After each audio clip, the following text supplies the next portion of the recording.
Welcome, Night Owls, to the Book Club After Dark podcast, an inviting moonlit podcast. I'm your host, Danni. And I'm Michelle. We break down fantasy, romantasy, dark romance, and thriller novels. Things enchanting, intriguing, suspenseful, and maybe a little spicy, or all of those things, possibly. Each episode features intimate discussions on captivating stories, character breakdowns, fan theories, and more. And here's your content warning.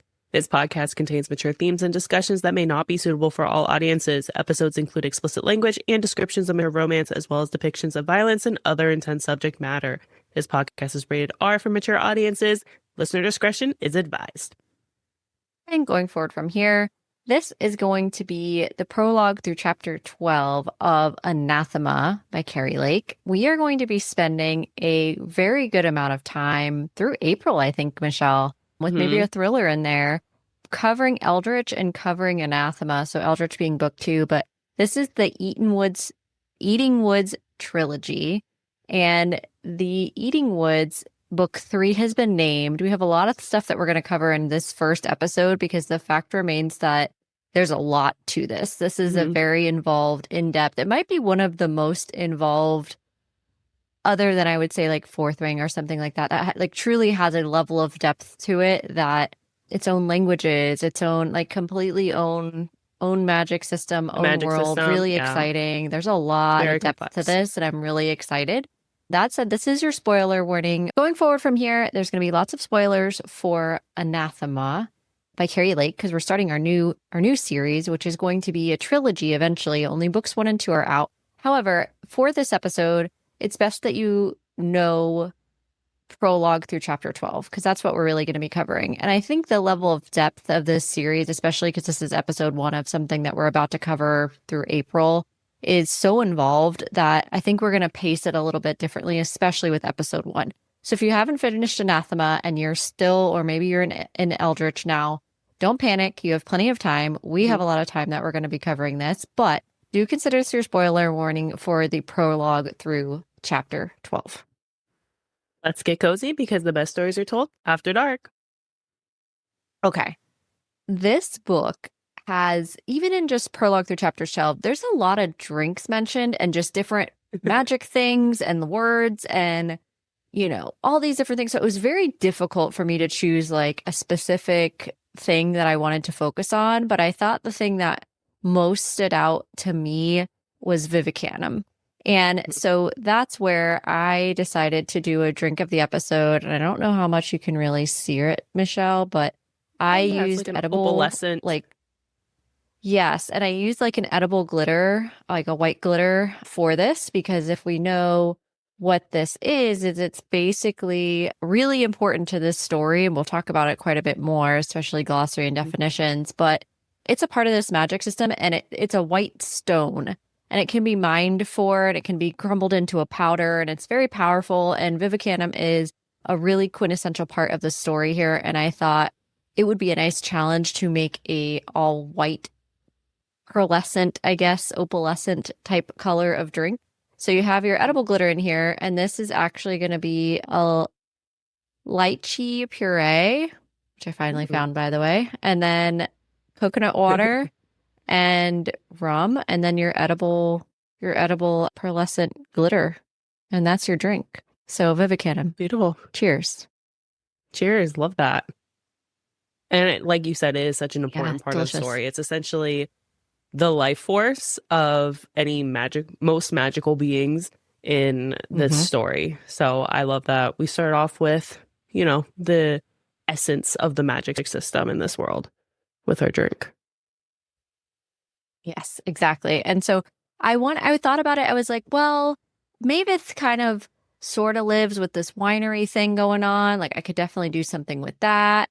We'll talk about that more as we get into the chapters. But I just kept coming back to Vivicanum and how essential it is to the story. And I was like, we're going to just have to start strong. We're going to kick it off strong and get it going. But there's definitely plenty of time for more drinks in this series, and definitely a lot of inspiration I have to get creative with some elements here. So let's go ahead and dive into it. So again, we're starting with book 1. We're starting with prologue through chapter 12 of Anathema by Keri Lake. I think the first thing I want to start with is going to be the map and setting. So let's dive in. Whether you're here reading along with us or you're just here for the book talk, as always, we are glad that you're here. Yes. So the map is super important with this book. Essentially, you have the magical realm and then the mortal realms here. And I like how Keri Lake basically had them as two separate islands in this story. So we have the mortal realms, which is Mortasia, and that's where we have Elizabeth and where her story begins. And then we have Etheria, which is more of our magical realm that she gets dragged along into, but that's the perspective that we have Zavander in. So those two separate islands are going on simultaneously, especially at this point of the story that we are discussing for this episode. Yes. And so we're going to get into all these areas a lot more, of course, but you have the Umbravel, which is like this line that separates the two worlds, and you have Mortasia and Etheria, and it's a massive world, and I really feel like we have a lot of traveling we're going to be doing throughout this trilogy. So I'm excited to see where we go. So hopefully you all, it's the first time I'm trying this, where if you're watching our show, I'm actually sharing the screen of the map. So we're going to see how that works. I'm excited to see if that worked out, but we tried something different here. If you haven't seen the map, highly suggest the link I'm sharing right now is actually this beautiful version of the map that's on Keri Lake's website. And her website is very involved. She has lots of stuff on there. She has the full glossary, but she has this beautiful map available for you as well, because if you didn't know, she was self-published for some time, and she went trad recently with Bloom. So most of her books were available on Kindle Unlimited for some time. And so I don't know if you've tried to look at a map on a Kindle, but it's not fun. It is really small and you cannot see shit. So I thank Keri for providing this beautiful map on her website that literally takes up the entire page. It's gigantic. Yeah, so that was awesome of her to do that. So if you haven't seen it and you only have it on Kindle, which is still on Kindle Unlimited, of course, you can check out the map on her website, which is also really involved as well. So very cool map. Her website has her glossary as well, and it also tells you where she's at with her works in progress. It's very involved. She is an author of many books. She's an author who is on the New York Times and USA Today bestselling list. She has written one of my favorite standalones that we haven't covered on the show just yet, but maybe we will do at one point, which is Nocticadia. She's known for her dark gothic horror themes blended with romance. And this book and this trilogy is definitely in that realm. And I was very surprised, Michelle, given how much you love spiders, that you were okay with going down this road.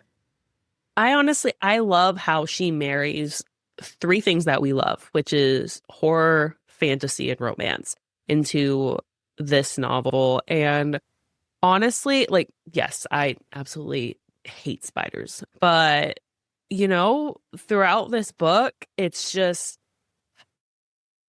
we'll get into it when we talk about the brother and everything, but it's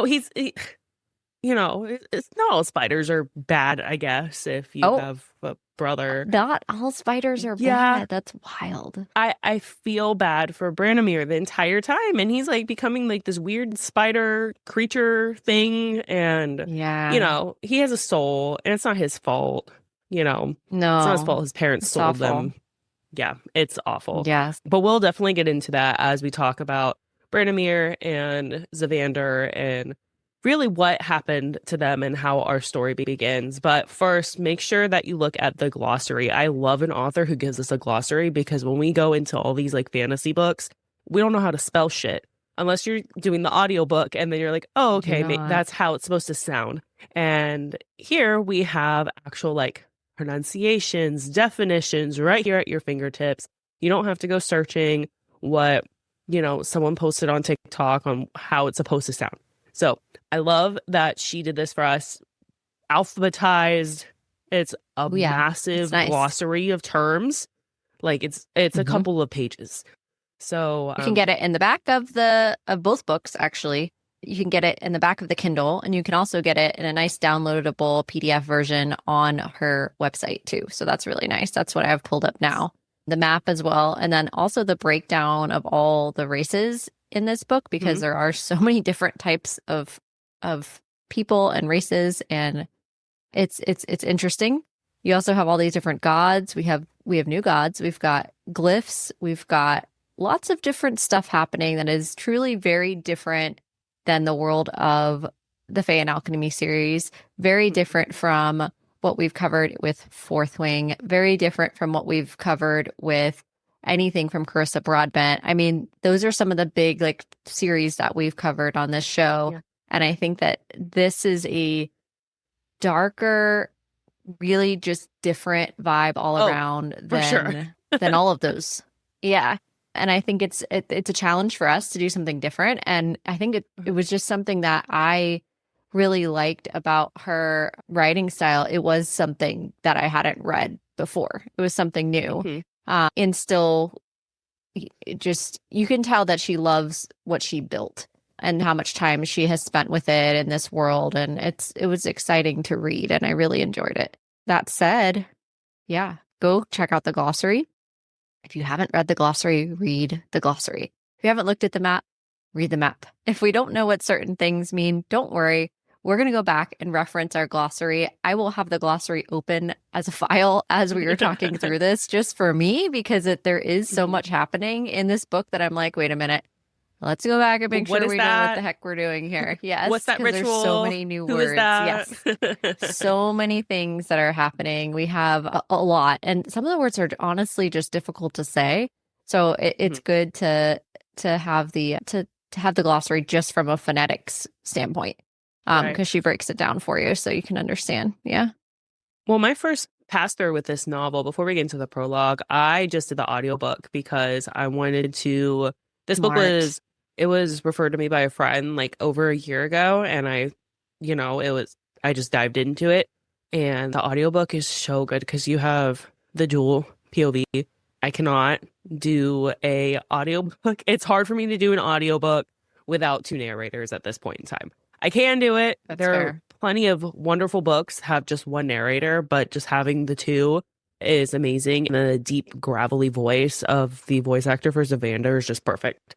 So first go around, I was like vibe reading, and you can definitely do that with this. Be like, oh, cool. Yeah. That magic system, it's fine to just do a vibe read, but we're gonna get into it. So we're gonna start with our prologue, which starts 211 years prior to the main story. And this is where we're getting our background with Zavander, who is our MMC in this novel. So we have some background information, who his mom is, who his dad, and he has a brother. So Lady Redain is essentially offering her second son, which is Zavander, to Cadavros, who is the big villain in this story, essentially. He's dark mage, controls Sable Fire. And Sable Fire is this black fire that's all consuming, essentially. And no one's able to control or tame it. And why the king and queen are offering their sons to Cadavros is essentially to protect them from these people called the Silesians from invading their lands. It doesn't necessarily work out in their favor, which is really unfortunate. Is reading this prologue, especially rereading this prologue, having a newborn son, and for me personally, and as I'm reading it from, you're basically getting Lady Redain's perspective through most of the prologue.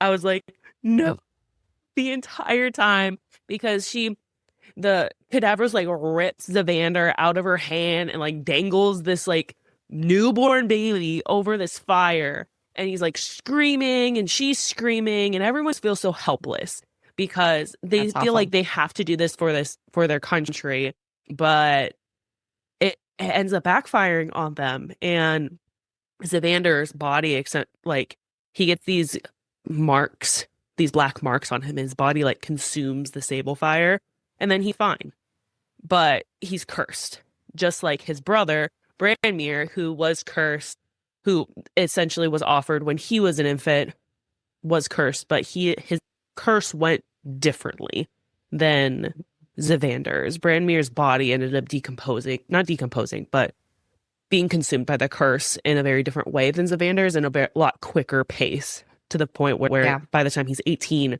he's essentially like a shell of himself. But yeah, so they have this ritual.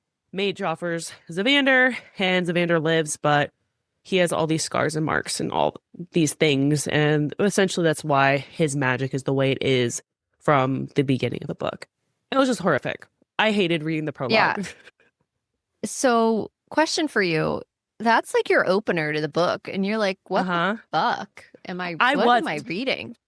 So I was listening to this on the way to work. I was like reading it. I'm like, let me just put this on.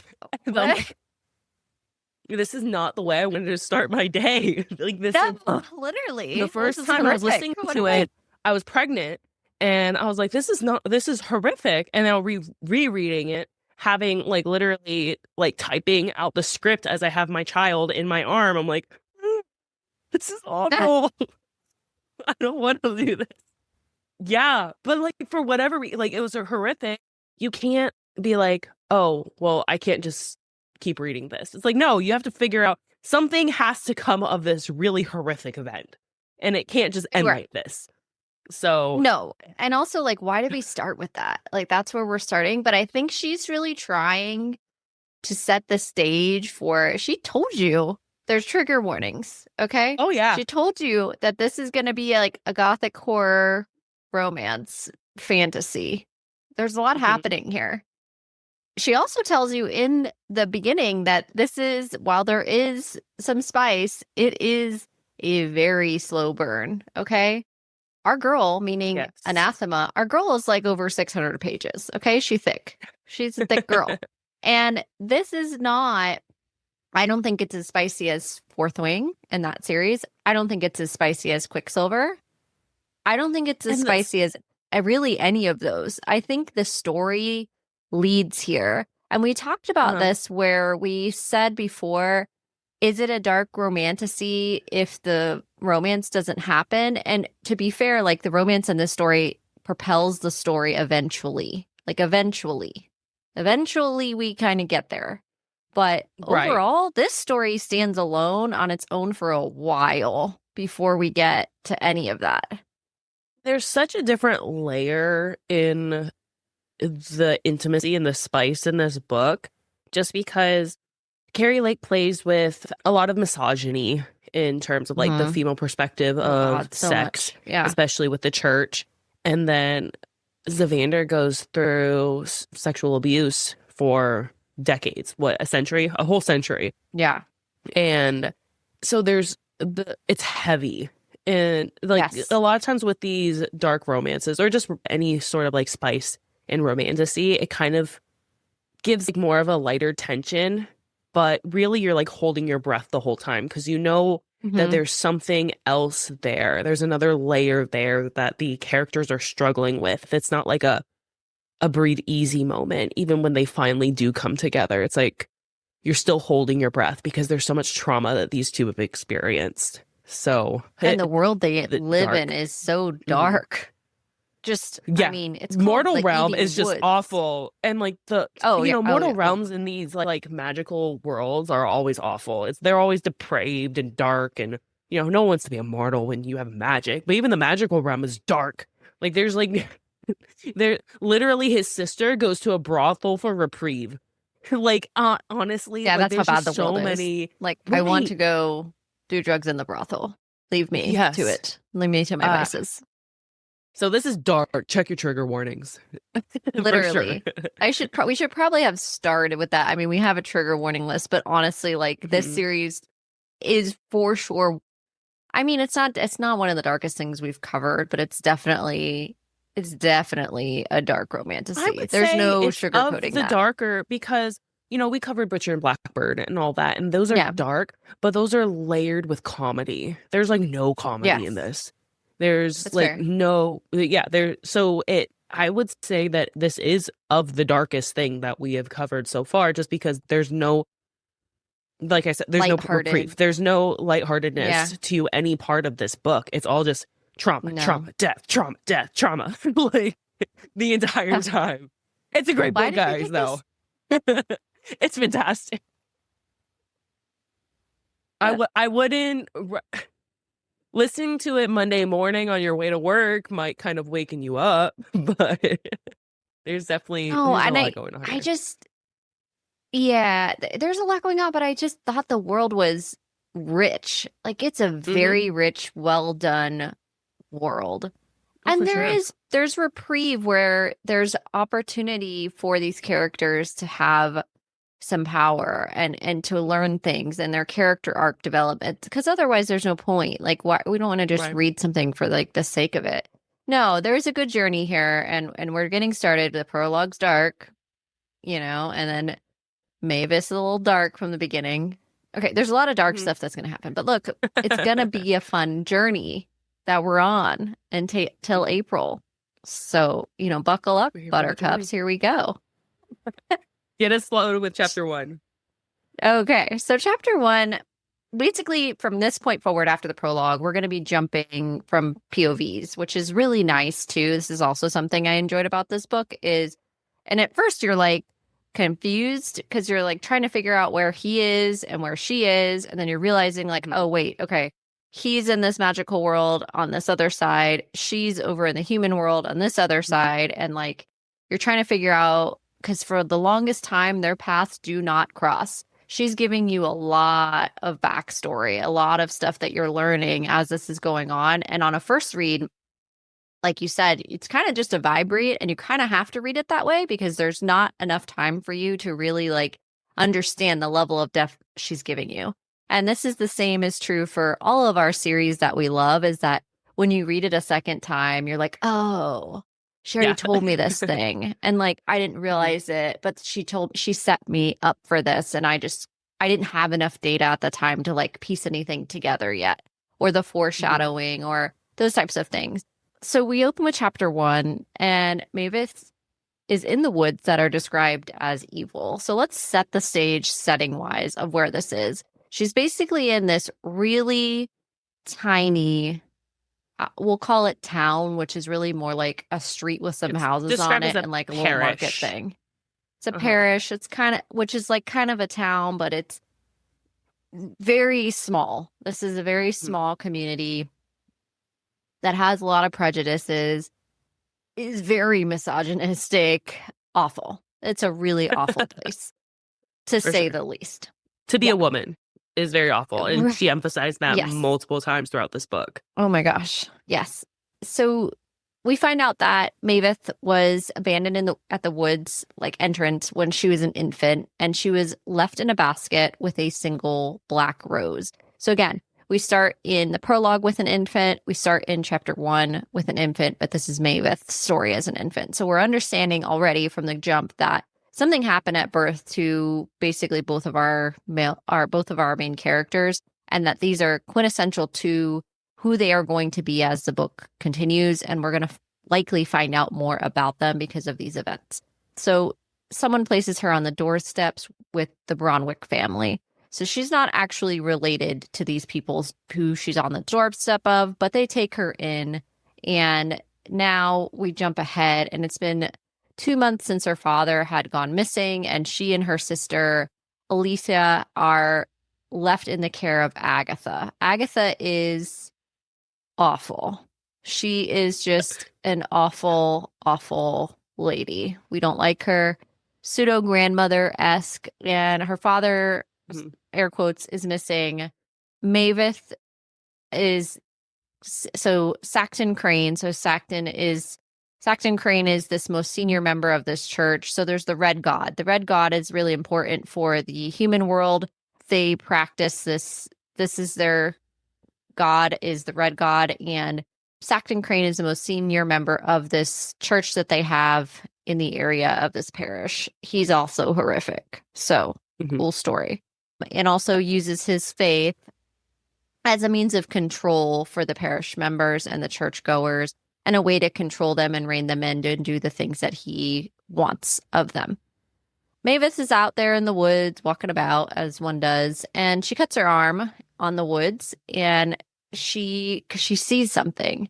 She hears this voice call her name, and there's this arched way to go in. So I imagine this is like a bunch of like twigs and stuff that make like a archway into these woods. Ravens love Mavis. Ravens, we like mavens, right? Or we like Flock ravens. of murders, I like ravens. So the they're murder. good. A murder of ravens, yes. They fly above her, and one has died. It's impaled by the trees. And so these ravens' eyes are glassy, and Mavis frees the bird and sees it basically pass away, which is like considered this horrifically bad omen. It's not good. Everything about this is like This whole thing bad in terms of the church. You don't go into the eating woods. You don't go near ravens. Anything like you don't watch the ravens die, and she's just like drawn to it. And yeah, everything's and her blood is so now dark, dripping off of her. She's exposed. Yep, in the eating woods. So chapter 2 is just an extension of what just happens. So when she was abandoned, ravens were flocking to her basket, and the parish branded her as a curse. So she herself is an anathema. That's what they call her, is an anathema, a witch, and a curse to the village. Essentially, when she was like found or adopted, they had like a blight, and their crops died, and they didn't have rain or whatever. So they're like, it's the baby's fault. Naturally, I just picture Salem witch trials. Think of like Salem, Massachusetts, 1700s. She takes this dead raven and she buries it, which again, she's like, yeah, I'm not supposed to do this. Gonna do it anyways, because she's like, this is a living creature and I feel sorry. I'm gonna bury it. Yeah. And then we're introduced to Lola, which is the housekeeper. Lola, she kind of takes care of the girls meaning Mavis and Alicia, but not really. She's more of like close to Agatha, the step grandmother. And she basically scolds Mavis for being in the woods because, she's already cursed or deemed cursed. So why are you playing in the woods? There's no reason for you to be playing in the woods. And essentially what they need to do is get ready for the banishing ceremony, which is exactly what it is. Everyone gathers around town and watches someone be banished, and they have to get ready for it. Super good. It's great. Great. In chapter 3, we're still in Mavis' perspective. Lola takes her home and goes through the Black Sparrow vineyards, which were her grandfather originally created this legacy, which, remember, not her real blood grandfather, but her adoptive grandfather, of Moranberry wine. And Agatha ruined this when she takes ownership. But of course, she blames everyone else, naturally. She can't accept actual blame for this. That's not going to happen. So Moranberry wine, she ends up using the vineyard now to make oils and poisons. Nice. So Mavis gets home and she washes up her bandage and bandages her arm. Hold on, So we find out more about Alicia and that they're complete visual opposites in terms of one's blonde, one's dark haired. Alicia's more wild, and she's the true daughter to the owner, but she's just a little bit rebellious in a crazy way, which we'll find out more about. Wild she does. things. She's out there. We find out about the banishing ceremony because we get to go. Hooray. Mavis gets to go, so we get to go. And she is becoming one of the red-veiled women in the banishing.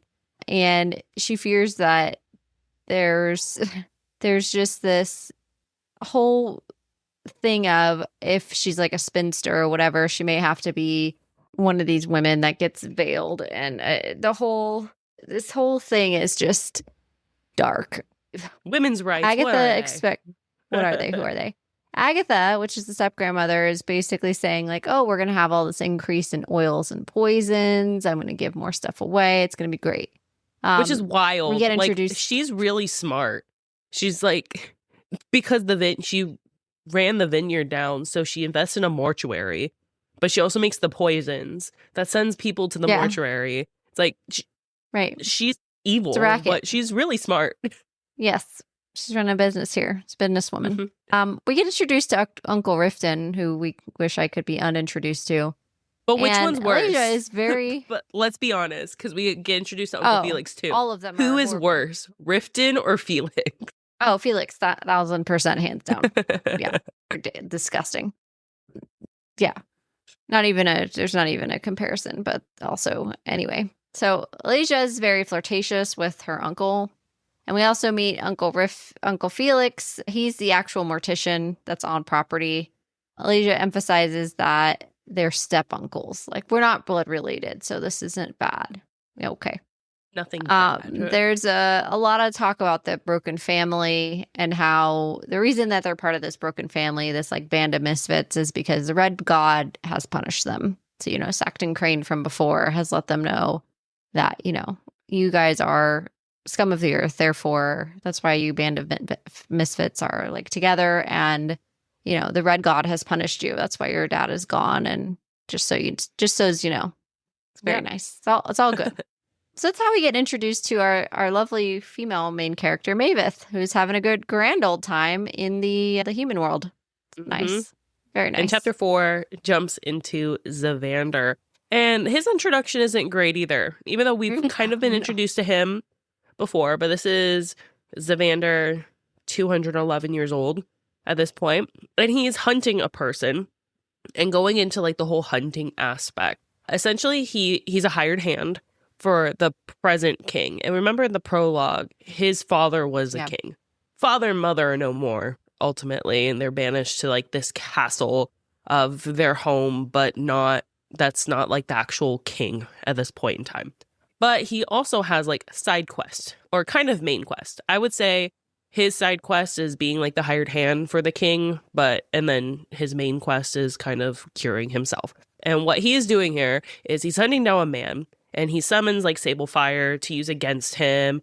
And he essentially takes his magic and turns all of these men or people into like these bloodstones. And his whole goal is to get a bloodstone from all the 7 bloodlines. And at this point in time, this man is like the 6th bloodline. So he just needs one more stone, the 7th bloodline. Meaning, like, when he kills them and uses the Sable Fire, what's left of them, because the Sable Fire essentially turns them to ash.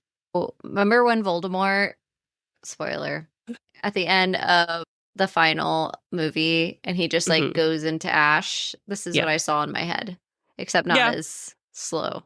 It was a lot faster. But basically, he touches them, the Sable Fire is just like, and that's it. And this bloodstone happens. Which the bloodstone is actually like he's using blood magic, which is also something that's illegal. So he's taking their family line and turning it into this rock, this gem. I pictured like a ruby-ish gem.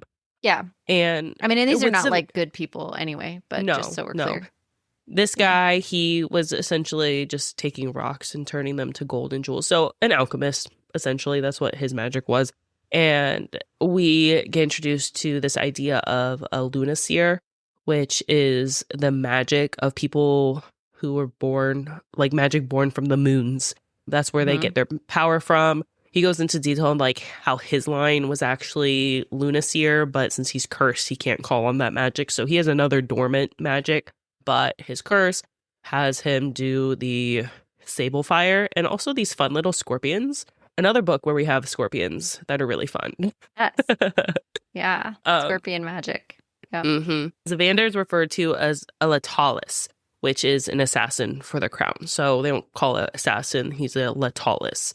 We also get introduced to the sigils that they have on their necks that kind of represent either their bloodline or like their power as well. The man has Vivicantum on him too. So he takes the white stone and just pockets that in his little satchel along with the other gems and stuff that he has that's actually, people. And we're introduced to the importance of Vivicantum and how it's an element to enhance magic. It's essentially a life source to all of the people who are, you don't use the word people because they're not people, they're their own class of people, but you get what I'm saying. Yes. Any magical wielding being for the most part in this book. There we go. Yes. Yeah.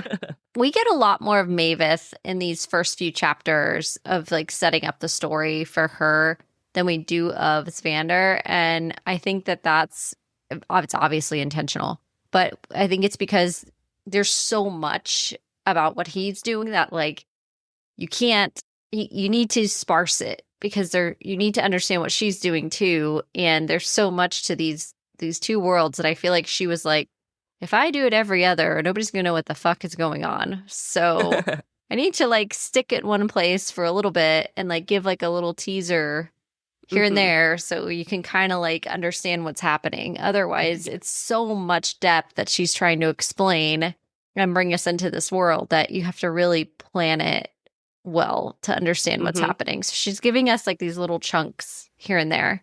So your first impression of him is just like, oh, cool. He's a murderer. He's going after these little bloodstone things. Awesome. Great. Yeah. And we go to chapter 5. We jump back to Maveth. And the parish is praying to the Red God because why wouldn't they? It's very clear that Maveth is not a believer of this Red God. And she pretends to pray because she doesn't want to be banished to the eating woods, right? They're in the process right now of banishing a man for defecting against the Red God. And the man's wife and child are going to die because the banished man's like people cannot own property. Therefore, now they have like nowhere to live if this happens. And the way Sackton Crane, the parish leader of the church and the whole Red God, is just like, well, you know, that's what happens. That's just what happens. It's like, basically sucks to be a woman in this place. Yeah. Like, it's like, Great. What? Seriously? Yeah. So Mavis is looking over and she's seeing Elijah is holding Riften's hand, her uncle, step-uncle, still her uncle. Anyway. And then this man grabs her, the man that's being banished, grabs Maveth and is saying, God is death, which were the words that were written on her father's death announcement. So a little ominous, interesting here. And this invisible force yanks the man into the forest further. And the way I saw this in my mind, and I was like, man, this would be really terrifying visually. Like this whole landscape would just be, it would be a definite like horror film vibe for sure. This whole right. Oh, this for sure. whole vibe. We can talk about who would direct because I have ideas, but I just yes. That's why it's called the Eating Woods, right? At first I was like, yeah, Eating Woods is weird. But like the woods like literally like they're taking you. Yes. You're gone. Mm-hmm. Chapter 6 goes back into Mavis' perspective still.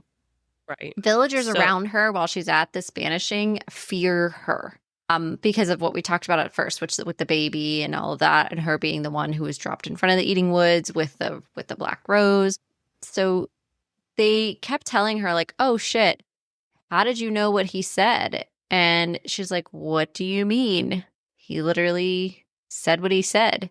And they're like, "No, we don't know the language that he spoke in. So how did you understand what he said?" And she's like, "Oh shit, I didn't. I don't know. I don't know what's going on here." Yeah. So Agatha, who's step-grandmother, introduces her to Mr. Moros, which on the scale of evil is up there. He's next to Felix in my mind. They're at the same level. Or, I don't know. Right. And at first you're not... they're all horrible.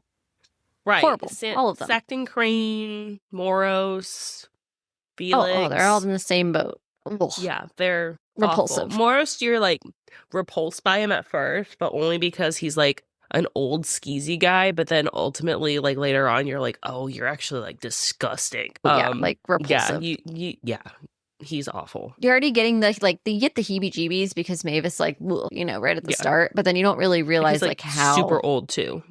He's like 60s. Yeah, he's nasty. Yeah. So yeah. He used to live in Foxglove Parish, which is where they are, but he now has returned and he owns these mining companies. And he's an old man. You know, Maveth is in her early 20s. Like she's young. Disturbing. He invites Maveth to lunch the next day and Agatha's like, "Oh, great. We're going to get you guys married." And she's like, "What?" She's like, "Yeah, because you're not going to support us any other way. And like, I'm feeding you and I don't want to anymore. So, go get married." He already paid for you. So that she's like awful for you. It reminded me of like her mother sold her. It's like, what? The way I was like, the movie Holes with like, and then you have like the Madame Zeroni like perspective, like in like back in the day, and like he offered like a pig, like the largest pig that he had. That's literally like what I was thinking. Like, what did he sell her for? The largest pig on his farm, which obviously was probably more than that, but that's immediately I'm like, oh, you're equivalent to a farm animal. Basically, yeah. So she's gonna marry off Alasia as well to someone who's gonna keep her in line. So I don't know why this, to me, this part, like in hindsight, I was like, Mavis, my girl, why didn't we know this?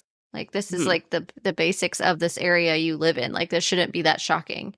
But I think she was in the mindset of like, oh, that's going to happen to them and it's not going to happen to me. Like, something different's going to happen to me somehow and I'm not going to be in this boat. And she quickly realizes, nope, I'm going to be in this boat too. And it's not looking good. And I wonder so how she much, either has to, because she was worried about like her father, and like her sister is like, yes, I don't care. He was never really around. But her father clearly had a different relationship with Mavis and offered some sort of protection to them, even though Alasia's like, why should I care about that man? So Agatha blames Mavis for all the misfortune that has happened upon the family, because obviously Mavis existing is the reason for all their misfortune. Alasia is outraged that Mavis is going to have to marry this guy. And so she's like, well, we could just poison him. But then Mavis like, well, if I'm a married woman, I'll have rights. Like, maybe he's not as bad as we think. Wild He doesn't seem to be, yeah. She's like, maybe he's just not that bad. We'll have to see. Alasia believes Riften is going to defend them to Agatha, but Mavis is like, no.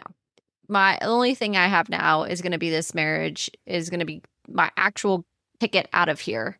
And, you know, this guy's got however much money, and maybe I'm not going to be something he's trying to collect. Maybe he'll treat me better than that. She has this very rose-colored glasses idea because, you know, honestly, in my mind, for her, like, how else is she going to think about this?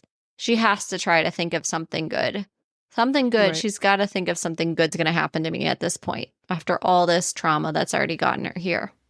Well, and then Moros, he owns like a couple mining businesses. So she's like thinking, oh, well, he's just going to take me away to other parts of Vancouver. So I won't have to be here. I'll have to be with him, but I'll be gone, which honestly wasn't really his plan that we find out. But that's what she's thinking, you know, again, wishful thinking in this evil society. Yeah. So chapter 7 is from Zavander's perspective, and he is known as the Cursed Lord of Eidolon, which he comes from King and Queen, as we know from the prologue. And now he's the Lord of Eidolon, this whole castle. He's also known as a demon, essentially, because he's cursed. He has scars on his face and he usually has a mask on to conceal his identity as he's going through all of his, you know, assassination things. And it is nighttime as he walks towards a tavern. And the first thing he comes across, or person, is a spindling with black horns. And spindlings are essentially low-born Etherians. They possess magic, but without the Vivacantum, the magic dies. And this is a young boy. And Vivacantum, we've talked about as the element that really enhances their magic. It's also only available really to the wealthy. So kills off, essentially, or they intentionally kill off lowborns and ultimately use them as slaves as well. And at this tavern, he meets Dolian. So Dolian is an Elvenira who once served the king in interpreting scrolls and possesses the magic of foresight. So he basically sees the future, and he saw how shitty the future is and how tragic and how cursed it is, and he went mad and just drank all the time because it hurt his soul, which, fair, I would never want the gift of foresight. I don't want to know the future. No. I don't want to know when we're going to die. I don't know when my last day is going to be or anyone's. It's just tragic. So I don't blame him. Well, and it's like, you know, it's like Alice from Twilight. The future changes based on people's paths and decisions, but just I wonder percentage wise, like what the odds are, like how many of it is like bad. And clearly in his experience, the majority are bad. It's not looking good. Well, he Um, sees, yeah. especially what he definitely sees in the future Mhm. is that this plague is going to come across the land, and it's from Cadavros, we know from the prologue, he's like this The evil worst. mage, but he's presumed dead. So he sees Meh. that all these creatures are going to basically just destroy everyone, and this is going to be this massive blight. And the reason why Zavander and Dolian are on this like mission to collect the bloodstones, one, Zavander can remove his curse because of the Septimere. They plan to harness all the power from those 7 bloodstones of the Ethereans, and they have 6, so they're like, yes, we just need 1 more. By the way, it's immortal, so good luck with that one. And that's kind of like, Zavander's like, what the fuck, what do you mean it's immortal? I didn't know, I have to go into the mortal realms, which is Mortasia. And yeah, he does, because he wants his curse gone, and Dolian is going to take the Septimere and is going to kill Cadavros, who is supposed to be dead anyways. And Zavander's like, okay, if that's what you want to do with that magic, then go for it. I just Yeah, don't want to right. be cursed anymore. It would be nice to not have this death fire emanating from me at all times, I think it's interesting too because there's a lot of books we've covered where, the villain gets the girl, and I think that Zavander's for sure not a nice person by any stretch of the Anti-hero, matter. I would say. Yes. Like, he's Yeah. very he's like Venom in a way. Mhm. Yeah. Venom in the sense of like, he is a hero in someone's story, but there's very anti-heroic elements. Like, he's not chivalrous. He doesn't care about other people. Yeah. He will ultimately save the world, but it's to save himself. So, saving the world is just kind of an Icing on afterthought the for cake. him. Yeah. It's Yeah. like, okay, I guess, as long as I'm good. Right. And we see a lot of that. For He's the definitely a right morally reasons. gray. He's our morally gray anti-hero. And we Yep, love him, actually. So we're we going to do. go with it. Chapter 8 switches over to Maveth's perspective again. So we're jumping back to her, and this wound that she got from getting scraped out in the woods, like, is starting to be like infected. And it's getting this black substance with swirls of like silver, like oozing out of it, which obviously for anyone in that situation is like, the fuck, that's not a good thing to have happening. No. No. But we remember that this is like a little bit of a magical world, even though we are in the human world and there shouldn't be any magic here. This is a red flag of like disaster for her. It's not good. So she hears this cry for help, and she thinks it's Alasia, her sister. And she gets up and she starts to run. But then she finds Riften and Alasia, getting it on in the parlor. The And parlor. she's like, what? That is not the sound I thought I heard. The fact So that in she the was parlor, definitely, yeah, I mean, where anyone can, yeah, Riften, you have a room or a yeah, I shed. don't know. What do you do? But Riften's not the brightest, right? No. So she runs back to her room because she's like in shock and she's shook from this because while not sheltered from this, it kind of talks to the fact that she had a history with a boy who left for war and never came back, and he died, right? So like, it's not from her like lack of experience that she's shocked. It's from the fact that that's her uncle and her sister, and she's disturbed, rightfully so. She's like, what is this happening here? So she's looking around, and the man from the banishing, like, who was banished, is standing over her. And this is where we realize that she can see dead people. So that's interesting on her character, because this is the first experience we have where Maveth can actively see dead people, because we know that this guy, the banished guy, a couple chapters ago, got sucked into the woods. He got sucked up in there. And so he's not alive. And then we also know that because Alasia comes in and Maveth is like, why aren't you freaking out that the dude who got banished is in our room? And she's like, oh, because she can't see him. So now she like files this little tidbit away of like, oh, great, I can now see dead people, and I have a wound oozing black tar-like substance and silver out of my body. Everything is fine. No need to panic. We're all good here. This is fine. And the egg. She chooses and this we have time. An egg. Oh, right. Let's not forget the egg. There's an egg. Yes. We have an egg.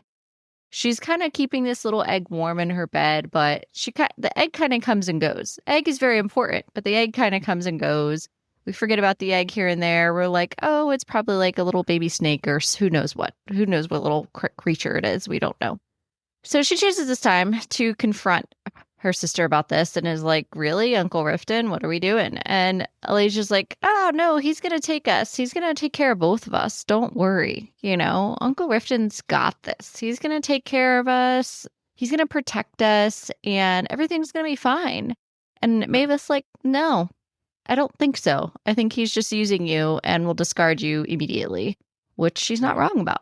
No. And Mavis is like, you know what? I don't want to argue with you. I really just...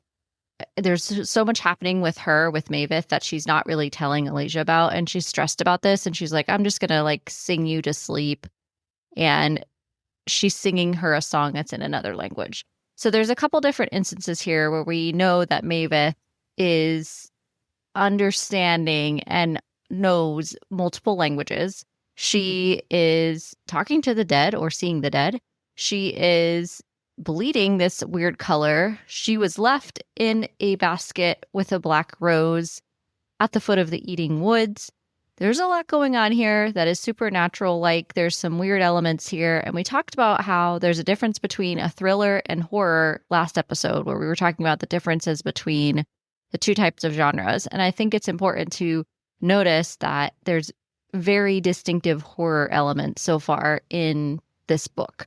Yes, we're trying to still like solve a problem, but there isn't a clear mystery element here. It's more like we're in a romantasy, dark romantasy elements of trying to go through this journey with these characters. But yeah, so it brings us to chapter 9. Chapter 9 is in perspective, and he is outside of the Black Salt Tavern now. Zavander likes to use something called echolocation, and it's actually kind of like a skilled magic that not everyone knows. So the way when I heard echolocation, I'm like, this motherfucker's a dolphin. Kind of cool. Really? Right? He literally like clicks. And then he like bounces the frequency back, and he can locate people that are like, There's some around really him. cool magics. And that's Honestly, pretty cool though. Like I haven't really seen that. It's a different type of magic. Are we not liking it? We think it's funny. We don't like it. I thought it was I thought it was an interesting aspect to the magic system. Obviously, dolphins are the only creature that uses echolocation. Bats do too, and bats kind of have more of this gothic element. But I literally like my mind went to like Flipper and just dolphins.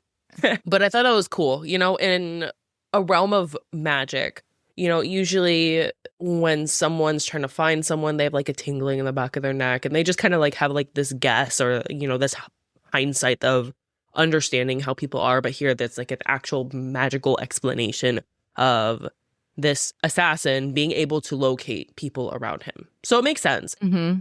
I wouldn't mind that, I would prefer if I didn't go and then. Well, look, okay, so to be fair, you have to wonder why like Keri Lake picked this and what the relevancy of this will be later of how he's able to do this. He uses this he first finds the Spitling boy who's kind of like hanging out, and then he finds this hooded man, and this guy is someone from the bloodline of the person he just killed, and is trying to, or not just killed, he killed him 4 fortnights ago. Right. A fortnight ago, and he's trying to get his revenge, and yeah, he's like after it doesn't him. Yeah, it doesn't end well for the other guy. It's very No, quick. It's not. So, and this is something that Zavander has to watch out for. Usually people aren't able to find him because he's really good at concealing himself, but sometimes people do find out who he is, and he doesn't really worry too much about it because he kills them. So, he gets rid of the problem. Yeah, he's literally not even like the comparison is like there is none. The ability that in this world, even in the magical world, the ability that Xander has compared to literally everyone else is like, yeah, best of luck to you. Not going to happen. He's This is where you get the villain piece of he's not hesitating. He's taking you out. He doesn't care. No, he doesn't. As long as his life is fine. And his life isn't even a great life. He just wants it. He just wants to be alive. Even though because he wants to get rid of this curse. Trauma. He has his drive is to get rid of the curse. And like, honestly, we don't really know this so much yet at this point, but it's his family. He cares a lot about his immediate family and vengeance for what's happened to his family. And that's what's driving him, which again, more villainy than hero-y for sure. Yeah, for sure. But he does have this hero moment where a man takes the spindling boy, and spindling boys get turned into slaves of multiple kinds. So he essentially sends his fun little scorpions on to this man. And these scorpions are evil. They literally burrow into your skin. And the way this man, the scorpion, just kind of attacks his manhood and makes sure that he can never use it again, which, you know, good for you, Xander. That's a creative use of your scorpions. I will say that. Well, I remember listening to it. I'm like, wait, what did he just do? Yeah, but I think he knew why the spindling boy was being abducted and what the use most was of going those to be. And this was why he deliberately attacked this guy's manhood, to be like, yeah, you're done with this. This is and that's the thing, is like, this is where the anti-hero piece comes in, because there's a very clear line for him of what he's willing to tolerate. And at this point, he's like, yeah, no, not in front of me. You do it wherever you're going to do it. I'm not going to go looking for you, but you're not going to do it right in front of me. We're taking care of this right now. So Spindling Boy is like, hello, friend. Can I hang out with you? And he's like, no. If you have watched the new Game of Thrones series? Not yet. The Hedge Knight? I'm behind. Okay. No, okay. I need to get caught up. I won't say it. I don't care. It's if it's a spoiler. It's fine. It's not really a spoiler. It's like it's the very beginning, but our hedge knight collects a little spindling boy, and because he did like a good deed for him, and then he's just like, hello, I will come help you with your horses. So it's basically that. If you have watched the Hedge Knight, you know what I'm talking about, but I will not say anymore. And actually, that brings me to a good point. I was trying to figure out like what series this married that made me love it so much. Like, because we were talking about at the beginning of this episode how dark. Oh, it's Game of Thrones, and it's The Witcher. Like Xander's The Witcher in so many ways. Like that series is super dark too.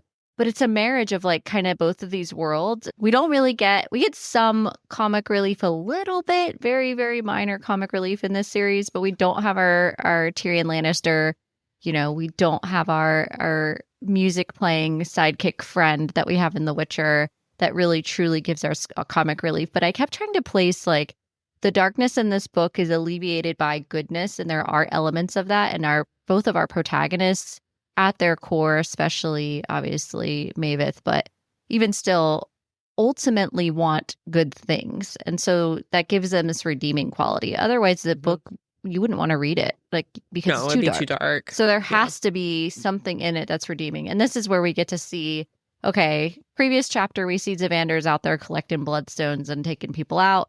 Next chapter, we see like, okay, he does have a heart in there somewhere, buried deep. Like the Grinch, 3 sizes too small, but it's in there somewhere. And when you find out more of his story, you don't blame him for the way he reacts to absolutely things. Not. But we don't know this now in chapter 9, so it's like the beginning, you're like, wow. Yeah. There's a lot to unpack here. Right. So after he leaves the spindling boy who is like following him, he goes off to the hovel, and Xander removes his mask in this part of the city because he doesn't really have a need to hide the scars from his face, because he's not going to find this. The hovel is a brothel, and this is like where low people go. So he's not kind of worried about his identity here. And the boy had followed him the entire way. He told the boy to watch his horse, and, and he's like, yes, sir. Super happy. Yeah. And he goes inside. Xander is looking for someone specific here, specifically his sister. Yeah. She for when he enters, he like argues with the brothel owner and finds out where she is. She's passed out on the couch, and there's a table covered in tonics. The man she was just with is like finishing up and like getting the fuck out of there. She has cuts on her, and there's this practice magic called fire bleeding. And essentially, someone makes small cuts in their flesh, and they sprinkle something called flammable on their tongue, and then they lick the wound. And this causes paralysis for the victim. And it's super scary. Like, Terrifying. Think of like paralysis demons. And this will be probably have you ever had sleep paralysis? all Michelle? the time. No, I have. Okay. I have too. Have you never had? Yeah. Oh no, I have. I feel like it's awful. My paralysis demon's always a fucking spider too. And you like can't move. I can't move. Just like it's literally there. No, it's awful. And it's massive. Yeah. If you've never had sleep paralysis, I'm so sorry that I hate you. No. Just kidding. I'm really jealous of you. It hasn't. Mine was always stress induced. I always knew. Oh, absolutely. Yeah. If it's usually I had when you're like one, really I knew it was really stressful. Or pregnant. I honestly didn't have one. I had it a few times when I was pregnant. I did with my first. I literally like fell out of bed one time. I was like so nervous. She was fine. Everything was fine. But with this one, I didn't have it. I haven't. Good. I mean, knock on wood. Where's wood surface? Paralysis demons. Nice. But this won't be the only time I'll reference a paralysis demon in this story, because honestly, it'll kind of come up probably at least once an episode. But this is awful for her and for any of, they're called sex cells in here, which are the prostitutes. Yes. Yeah. And they are helpless this entire time. And these people who, it's not like they want normal sex. They want some fucked up shit. And they can do whatever they want. And Rakaya was using Romantasy, which is a sleep tonic that makes a person really happy and horny before sleep too. So she's combining all these different drugs. Other people are combining drugs on her. And another one is Vermis Eye, which ensures she didn't feel anything and lacked awareness. So she's just bringing it on. She's gone. Yes. And we find out why. It's because she has like this super unique power where she absorbs all the negative feelings from of a person, whoever she touches. Which is insane. I know. As like someone empathetic, I would love to like take away someone's like emotions, like negative feeling. Like if someone's like really sad or really depressed, take that away. But that means Rakaya does that all the time, and she has to feel and process all of those emotions as she's taking them away. And to do that constantly, like it's really heavy. And Zavander gives her this. Would be useful. It would be. But mostly it would not. be useful. That actually reminds me of mostly the entire. For sure. That's like the entire premise of like the Hogwarts Legacy game. Did you ever finish that?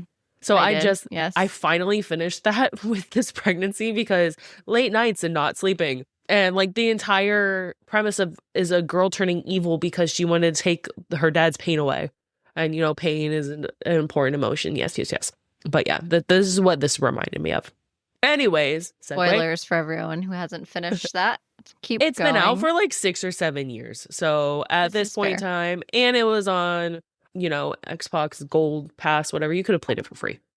Okay then. Anyways, Zavander gives her Vivicantum, which immediately makes her just like spew, vomit everywhere. And he's just like, we're going home. And she would rather stay in the brothel and be used and abused instead of going back to their castle, which is like, shows how dark their family is. So we have Zavander, who processes his emotions by killing, and then we have Aya, who processes her emotions by making sure she doesn't feel anything through drugs. Yeah, numbing herself. Yeah. And she eventually agrees to go. If there's a character who is our comic relief, I think it would be her. Okay. Or like a lighter-ish character, even though how you just described her is incredibly dark. But I do think there's some lightness to her that we'll get into. But anyway, the way let's keep going. Her personality, like how she fronts her personality, is very much more lighter than what she's like processing. So she agrees to go. Fucking pissed at Zavander right here, though. She was not happy. Well, Rakai is like, let me bring my tonics. And he's like, no, leave that shit here. And he tosses her over her shoulder. And she's like kicking and screaming like a toddler. Like, no, put me down. I mean, and, yeah. you know, and he carries her out of the brothel. He scolds the owner of the brothel because he was like, you said she was safe. She's clearly not. You know, look at her. She's like covered in cuts and everything. And she was drugged. And then, but he makes the brothel owner give the boy shelter. And she's like, fine, I'll do it for a week. But, you know, this isn't really a place for a boy. And he's just like, okay, I gave him shelter for a week. My hands are clear of this boy. Literally. This is where you have, again, the anti-hero, because he's like, okay, I've saved you, spindly boy. You will also not my responsibility. This is not an adoption service or a charity. So you get to stay here at the brothel for a couple weeks, and, you know, either you're going to make yourself useful so much so that you're invaluable to them, or you're going to be on the street, and that's just going to have to be fate. I can't be bothered. And so he takes his sister, who's going to have to go through a massive detox, and is like, okay, toodles, bye, I'm out. And we go to chapter 10. We switched back and forth. And this is what I actually really love so much, too, about this book, is that the pacing's really good.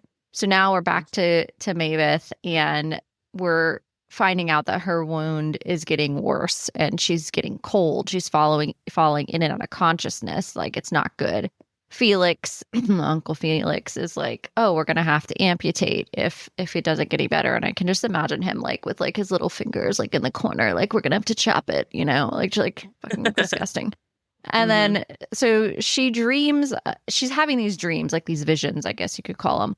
But she's dreaming of a raven, a screaming girl in a pool of blood. The girl is carried to the edge of the world by a man in armor. Obviously, these things are all symbolic, but you can't piece them together in this moment. You're kind of just living through Mavis and, like, what she's going through. But you know that, at least I can tell, that Keri Lake is very deliberate and intentional in writing this story. I know that she'd wanted to write this story for a long time. And so she was very intentional with Anathema in particular to write this in such a way that each thing has some type of meaning. So the wound starts to close, and there's this mark that makes a shape. So it's a weird scar. It's not like a normal scar. And she starts to feel better. So she ends up sleeping. She's literally like asleep, passed out for 4 nights. And they said that she died for 8 minutes and 27 seconds, and that Felix had revived her. There's this condition she has where her eyes are 2 different colors. She's got some weird stuff going on here now.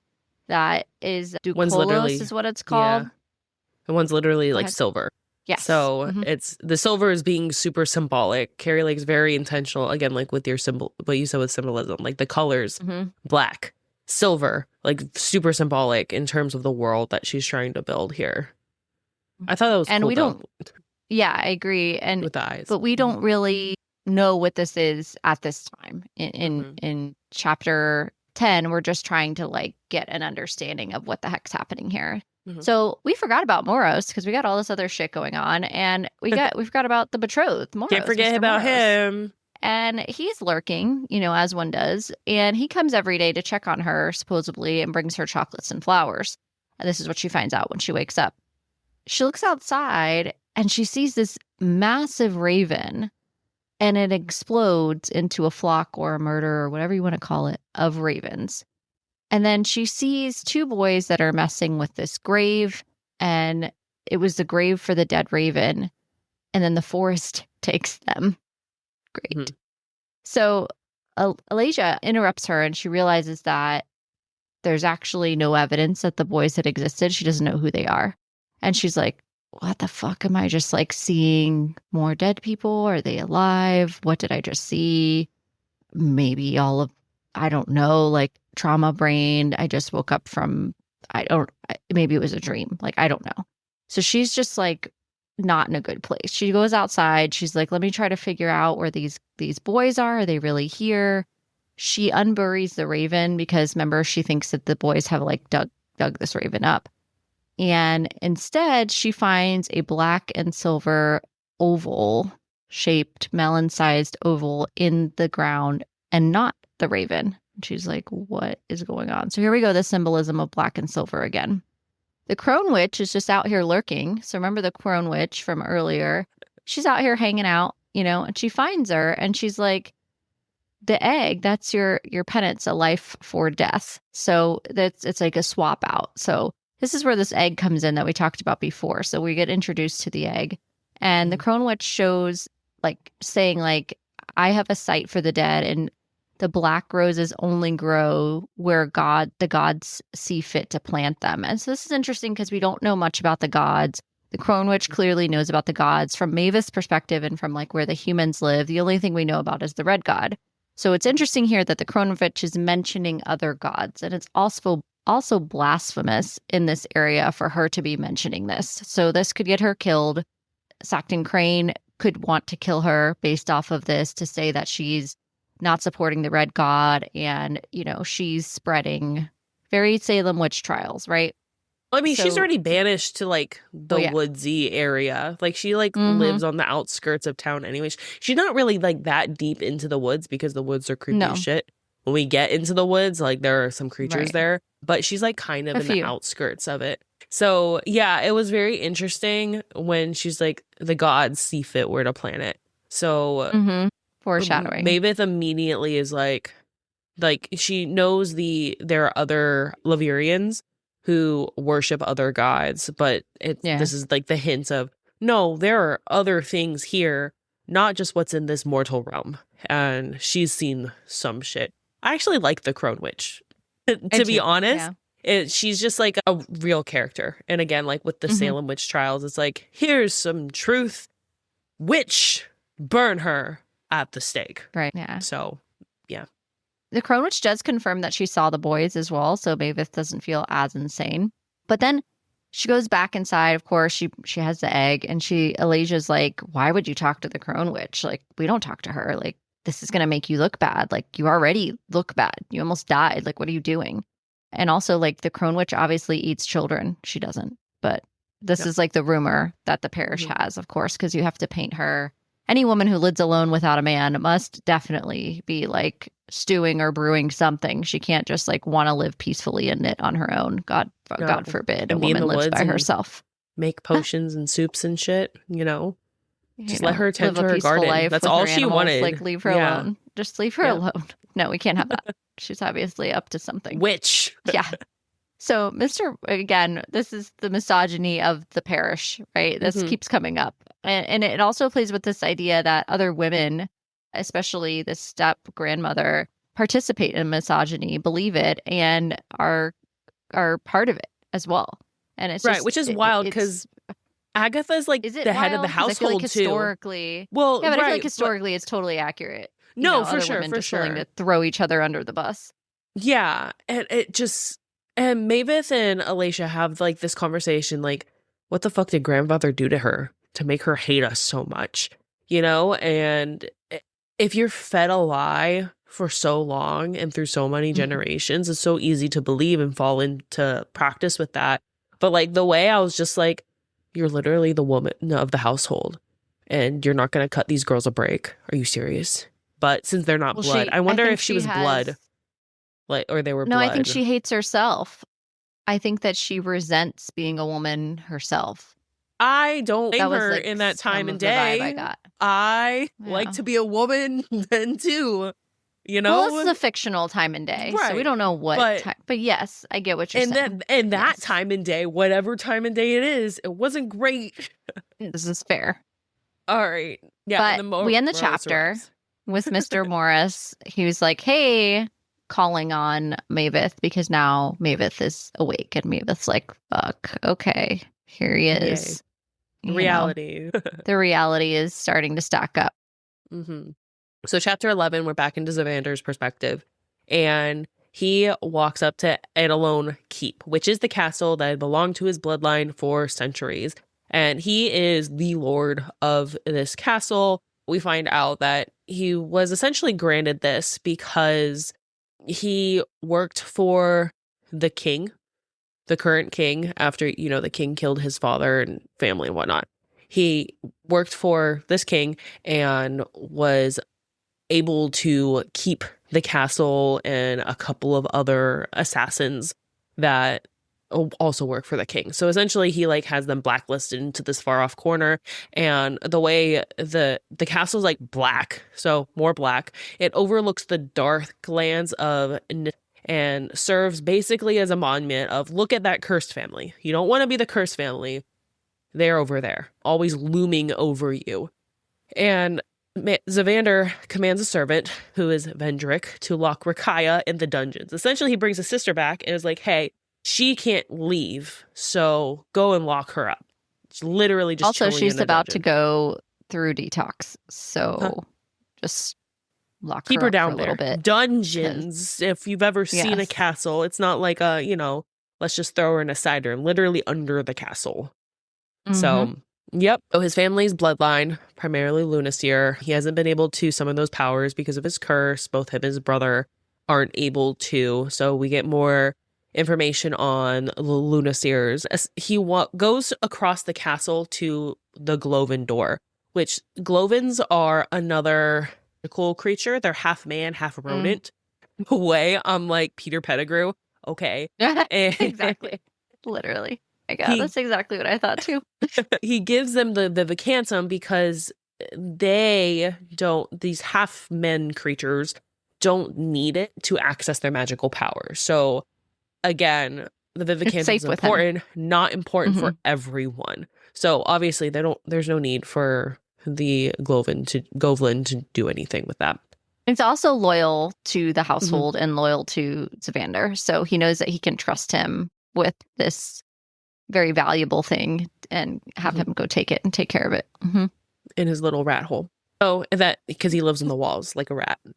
Little Peter Pettigrew. So he takes a bath, and the word like death awaits, echoes somewhere, but he like can't find the source. He's literally just trying to chill in the bath, and he like uses his like sable fire to like make it warm, and like he's just like, death awaits. It's just like echoing. He's like trying to use his like echolocation to find like the location of this, and he can't. It's just echoing in his head, and this is where he's feeling heat from his hot bath, and he recounts his trauma. So and this is where I had some issues with this book. So he has on his I remember this. manhood. You text me. You text me when you got to this part because you're like, I have questions. I have lots of questions. And I was like, I just put my eyes emoji because I can't tell you because obviously I had already read the whole book, and I was like, I don't know, Michelle. I just don't know. I don't know. So, okay. So in this part, we find out that he was with the Bellatrix. And the Bellatrix are essentially a group of women who are warriors, and they're very gruesome. And there's the Salesians, and General Lois is his own slave owner, and they're very sexual with their slaves. But important distinction is like they are the opposition to who he is. So they're quite literally, in the world that he lives in, they are the opposition. They're at odds with each other. And the reason he is a slave of her specifically is because they're enemies, basically. And she is of this group and they're enemies. And so, like, just to understand it a little bit more clear, that's kind of where we are. Right. And it's because his father was the king. And it's more of a humiliating aspect of his home, his house, to make him a slave. And he has along his manhood, he has 10 piercings, 10 var piercings. Each piercing represents a decade of enslavement. So he was enslaved for a whole century. My thing is 10. There are 10. So when it's flaccid, I cannot picture. I'm looking at my forearm for everyone, so that we all know. You're either ruining the skin. I can't 10. So yeah, I have a lot of questions. I mean, obviously, it's painful. He's like 6'7". This guy. I mean, he's not a small man. It's a big man. Right, but if you're like flaccid and at 12 inches, like that's not like there has to be some separation. Girl. There has to be separation between the bars, or they're just like all molded together, like, because you have to leave some room for the other skin, or it's just like one huge piercing. We've given this a lot of thought, Michelle, because I had issues, and this is the same response I had in Caught Up, because there's a very similar piercing situation, and I just have lots of questions. I don't think they're bad. Well, maybe in his we case, need they to are. get a piercer on the show, and maybe they can To be like, oh, well, these things could line up like this. So if there's any professionals listening, they can help us understand. Help a girl out. But for him, this was torture for him. And the way it's described is actually really grotesque because they took pleasure, the Bellatrix took pleasure in all of his pain, essentially. And it wasn't just like a General Lois had like him to himself. It's like they shared the wealth around, and he was just a boy. It was really awful. And this is why he has intimacy issues, which again, don't really blame him. But anytime he starts feeling aroused, it hurts really bad. And I would imagine it hurts really bad because down there. Anyways, but also on with the plot. There's other things involved there we'll find out later. For sure. Right. So he has a dream, and he's still in this bath. He has a dream of the past. His mother's cutting raw meat to feed to Branimir. So remember, Branimir is also cursed. Kaya's not allowed to go near Branimir because of his curse, and she fears that he'll get ill. Something's going to happen because Rakaya is the only one that hasn't been offered up to the Sable Fire. So Branimir and Zavander have. Branimir is locked in a dungeon, and he is a deep, dark dungeon, and he has his spider friends. He has his spiders. And then, so you think that Zavander's story's dark, then you hear Branmir's story, and you're like, no, oh, yeah, this is a whole other level of darkness. Dark. And so Branimir he's still humanoid at this point. Yes. But he's really scrawny, and the spiders are all around him. No, he is very, for someone who eats of him a lot. Yes, they are of him. They eat what he eats, and that's Zavander's why don't you like it cooked? And he's like, well, they don't like it cooked, and what I eat, they eat. What they feel, I feel, and it's honestly really scary. He's like, I'm getting all these really bad thoughts of wanting to kill and do all these awful things, and he's like, I would rather die. So it's really, really dark, and there's a sad story of Rakaya's cat had ventured down there, and they all thought Branimir was the one that killed it, and he did, but it's only because the spiders got to it, and then the cat turned into this demon thing. And Branimir is I'm going to put it out of its misery and just kill it. So it's not going to hurt itself. It's not going to hurt anyone else, which you're it's really sad. So he has also, a why heart. Are we learning about this? Yeah. Right. So there's some other questions you're trying to there. Right. And you're trying to, because he, on the outside, he's this demonic looking thing. He's only 18 at this point in time. And his body and his mind's already going. And this is, it's been at least a century since then. So from this moment, and then from when we actually meet Branimir, it's been at least a century. Yeah, spiders just keep coming. But we find out here, this is where Zavander's scorpions came from, because Branimir actually attacked him here. And his body or his magic willed something more powerful than a spider, which is a scorpion. And that's where he has the sigil. Was able to fend off Branimir. Zavander wakes up, and the curse wants to take Zavander in the same way that it's taken Branimir. So he stabs himself with this poisonous dagger to bring him back to reality and to make sure his mind stays sharp so he doesn't get dragged into the curse. And this is where you really understand why he needs these bloodstones, because you get introduced to Branimir and see the reality of what Zavander's truly afraid of. So this is where that chapter ends, and we get into chapter 12, which bounces us back to Maveth, who is going to have lunch and tea with Mr. Moros. Isn't it wonderful? So she goes upstairs, and she has the egg, and she gets dressed, and she tucks the egg in nicely, under her little mattress, and gives it somewhat little warmth. And you're like, what are we doing, Maveth, with this egg? What do we think we're going to do with this? But okay. You got an egg. She gets downstairs, and the executioner from Vanishing Day is just standing there. Great. Hello. What are we doing here? And we find out that Agatha, being the lovely step-grandmother lady that she is, has chosen this man as the spouse for Alasia. Isn't it wonderful? So they are all sitting at this table of 22 of Foxglove's Parish prominent residents. Mr. Moros is at the head of the table. He's the wealthiest in this area, so, he's respected in all of this. And Beth is next to him. They're all dressed in colorful attire, and it's interesting because Maveth is dressed in black with a choker. So she's dressed in her normal color, which is black. Mr. Moros talks about how he found 3 milky white stones while mining.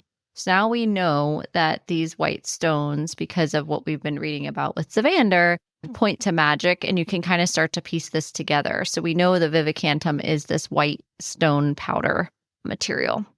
So the Liverians are described as these primitive peoples, and they use bones for weapons. They worship a goddess named Morsana, the goddess of death, and the Liverians are these dangerous people, but the Von Kovian forces are guarding his operations. So it's just showing you that the difference in types of people, but we have to remember who our narrator is in this story, and is he reliable? So this is Mr. Moros who's telling this story about what he's mining. So Mr. Moros is defending Maveth because, remember, everything that happened to her happened right next to the entrance of the eating woods. She passes out for 4 days. She dies for 8 minutes. They're all talking mad shit. So they're all superstitious, and he's like, oh, you're being ridiculous, da-da-da. Mavis is blamed for this murder of Levin Pontre. So it's going back to when Mavis was a child. Mavis willed her in her mind, the evil in her mind, to have this girl trampled, supposedly. So this is the rumor that also, on top of the fact that she was born with the Black Rose and all this, she supposedly killed this girl with mind powers. So Mavis happened to be arguing with the girl ahead of it, and she says in her mind she wished she was trampled, and then this girl got run over by the carriage. And so she actually believes this herself, that she did this, and this is something that she's living with as well. But she didn't mean to. Like, she immediately regrets it. It wasn't something she intended to do, and she really believes that she did this. And again, this is where the term anathema comes up, which in this world and in general means a witch, and that she's deserving of banishment. And why is Mr. Moros, this wealthy guy, taking pity on her and going to marry her? So the Liverians and the Von Kovia are not as separate as we realize, because in the house that they're living in, Maveth actually has one of the servants is a young woman that is Moros's servant, and she ends up spilling a drink by accident on Maveth. So she goes to the kitchen to get cleaned up, and the girl is terrified, absolutely terrified. And she puts it together that Moros hurts her, and that he's taken her and held her captive there, basically. And that Moros is like, oh, she spilled something on you? We can get rid of her. You're going to be the woman of the house. We don't need her. And not she'll be fired. No, we'll kill her. She doesn't need to exist because she's lesser than. So you have this classist racism, blatant racism within this world as well.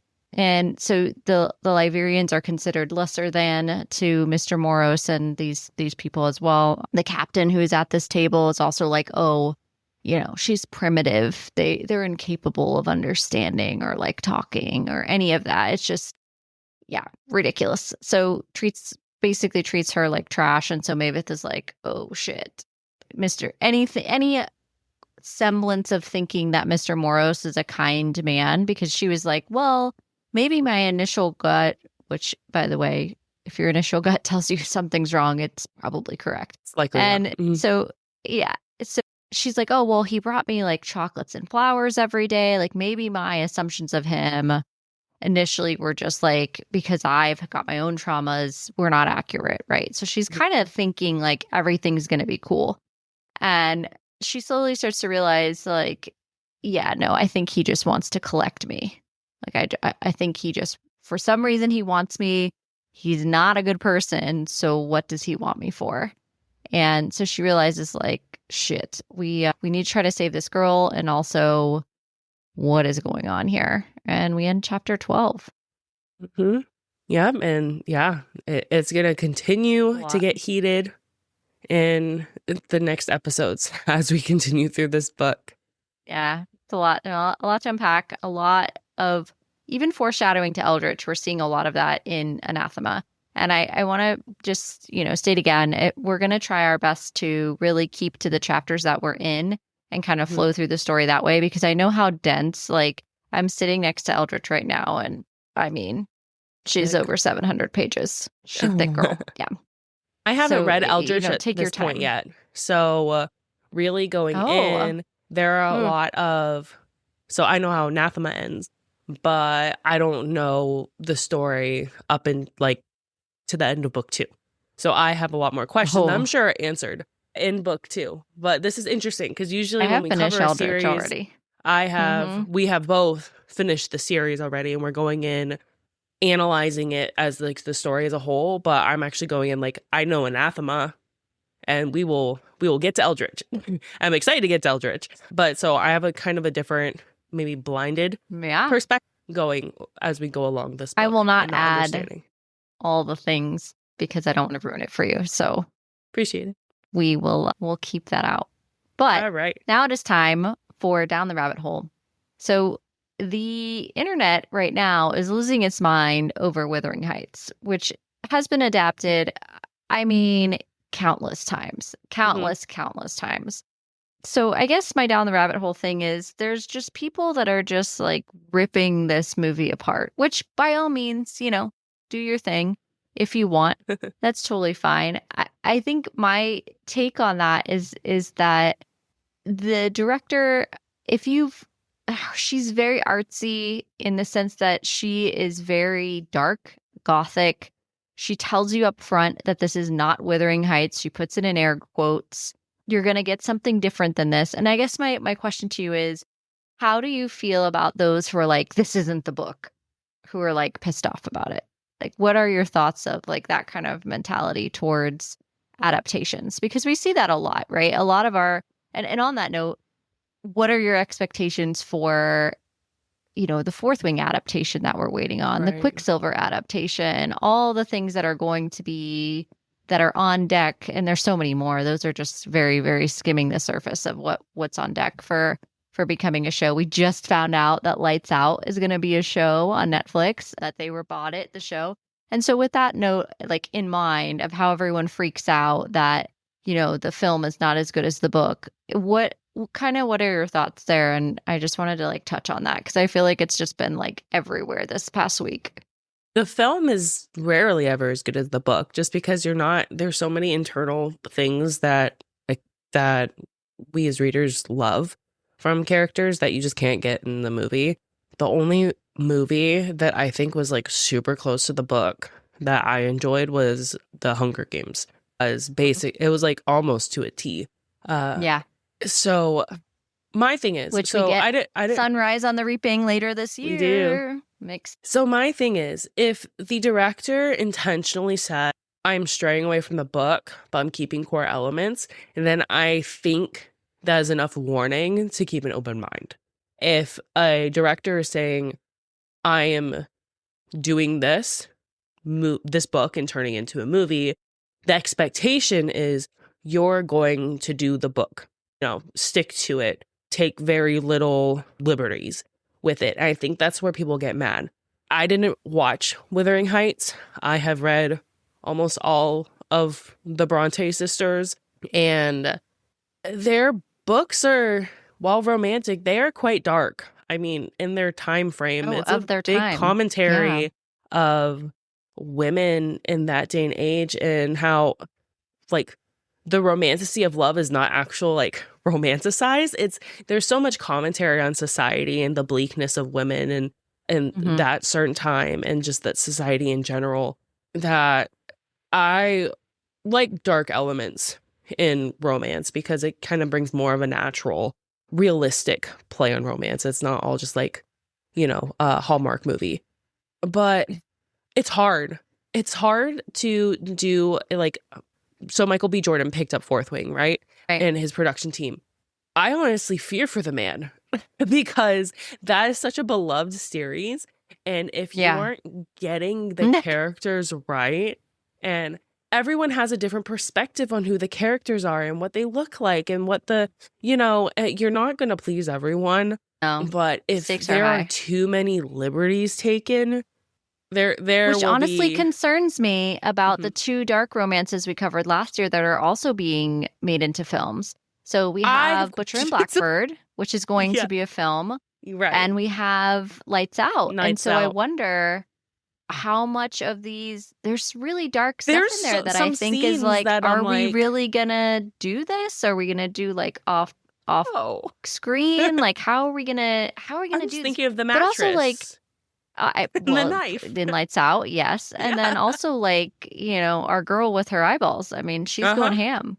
Okay. And well, just the way that whole movie even opens, the beginning of the book opens is orzo pasta's going on. Okay. It's dark. Right. But that's like, I feel like you can do that. That's just maggots. That's you're going to do horror.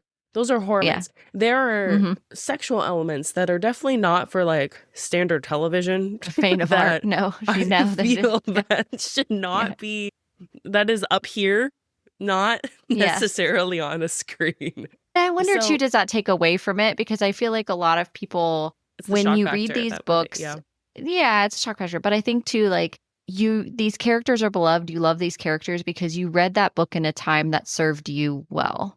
And this kind of goes back to like maybe a book that you put down at some other time is a book you want to pick up later again to give it another chance because maybe you DNF'd it now because you weren't in the right state of mind. And I think that's true to shows and everything else where, it's so, the book experience is so individualistic because you even have like, I don't know about you. Do you see, is it like a movie in your head? Oh, like, yeah, for sure. Casting it? Okay. Yeah. So like I can see everything, right? So I just finished Daggermouth this week, which by the way was absolutely incredible. It was amazing. It was above. I know I threw the 5 stars out there, but this was like everyone's saying it's a 6-star because they've been throwing out the 5 stars and they're like, what do I do? And I don't want to do that because it's a 5-star, like a true hit everything 5-star. It's a dystopian romance. I read it in 3 days. I regretted reading it that fast. But that said, it's like when you have something that you're like, this was just like a game changer. And I feel that way about Hunger Games too, in terms of the dystopians, that time frame and the books that took off at that time frame and why the Hunger Games series in particular stood out for a lot more people and why it hit so many nerves for so many more people. I feel like Daggermouth is going to do something similar for the adult readers who loved Hunger Games. You will love this book. If you love dark romance, if you love dystopian, you will love this book. I digress. The point being that I feel like that individual experience, when you put it on screen and you cast people for it and you limit it to an hour and a half, some of the elements you love are probably just not going to make the cut. Yeah, they're probably not going to make it. And you're going to have some level of disappointment because the version up here in your head is just never going to be on screen. Because especially it's someone else's interpretation, Right. And especially like with Fourth Wing, they're riding fucking dragons. It's like, that's either going to look really cool or that's going to look really CGI. And it's going to be really Game of Thrones. No, it's going to be good. Right. It's going to be good. Yeah. Well, we just have the right. That's the thing is like, budget. But like the thing with our budget. What are we? But the thing with the Game of Thrones dragon riding in Game of Thrones, that's such a small element of Game of Thrones, to be honest. That's true. Where it is. The majority of the book, they're on the back of a fucking dragon. And that's either just going to look... I know it will look cool. I'm going to will it to look cool. But sometimes when we play too much with CGI, it just looks CGI and not in a good way, And so I get worried about that. And we've talked about books like that before. Like Carissa Brabant's series. Like if it can be too CGI, that's why it should be a cartoon, or like an animated movie, kind of like K-pop. And...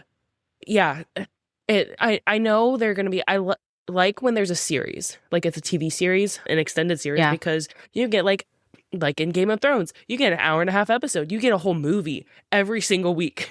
And so it doesn't take out and Fourth any of Wing's the going to be a elements. series. Yes. Yeah, Fourth Wing's going to be a series, and I think it needs to be. because I Right. feel like there's so much Too depth heavy. to that whole world that there's no way that you do Fourth Wing as one movie, because you're just missing, there's just too much. Right. Whereas I think Lights Out could be a series, or it could be I think it a could movie. be just a movie. You could, same Yeah, with I Butcher and think, Blackbird. yeah. It's a significantly 2-hour shorter movie. level of depth is I think different. it's good. Yeah. Yeah. Anathema series by For far. sure. Mhm. Eldritch series. These are like so in depth. There's so much happening. Carissa Broadbent's books, of course, all of her books really should be a series. There's too much level of depth there to try to explain Right. all of that in one go. Quicksilver is going to be one movie with Netflix, and it worries me. Yeah, because It what are we worries cutting me. out? That's such a heavy world. What are we Mhm. cutting? And Mhm. it better not be anything I love. God, we spent like 15 hours on just Quicksilver.